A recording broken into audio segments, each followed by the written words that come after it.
Hallo almal, baie welkom by my YouTube kanaal. In vandag se video gaan ek vir julle wys om hierdie woeshare te verander na hierdie mooi krulle. En al wat jy nodig het is hittebestaande spray, 'n borsel, knippies en natuurlik jou krultang. Ek hou van die krultang want dit kom met 5 verskillende verstellings om jou hare te krul. En vandag kies ek die tweede kleinste een. Ek gaan 'n hittebeskerming gebruik sodat ek nie my hare beskadig nie. En na dit gaan ek my hare goed deurkam om seker te maak dat ek die produk goed versprei. Jy kan jou vingers gebruik of 'n kam en 'n seksie net onder jou oor uithaal en die res steek ons vas. Ek is baie versigtig en draai die hare om die krultang en los dit op vir 10 sekondes. As jy kleiner seksies vat, hoef jy nie die krultang te lank op jou hare te los nie. En nou kan ek net die punt van my hare los en dan sal dit uitspring.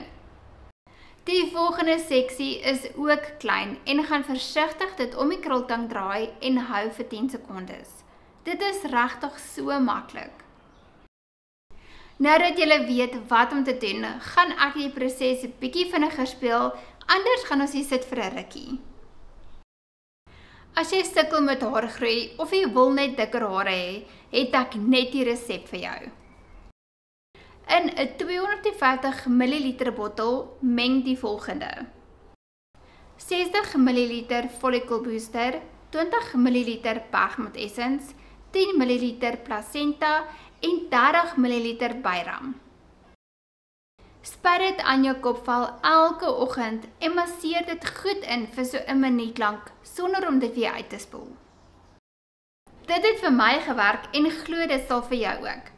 Kom ons gaan aan om hare te krul en dit lyk asof ek amper klaar is.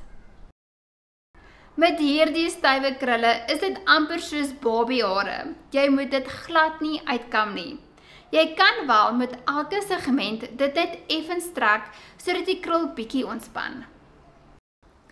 Daar is natuurlik so baie verskillende maniere hoe om jou hare te krul, maar ek hoop ek kon vandag vir jou wys hoe lekker dit is om te eksperimenteer.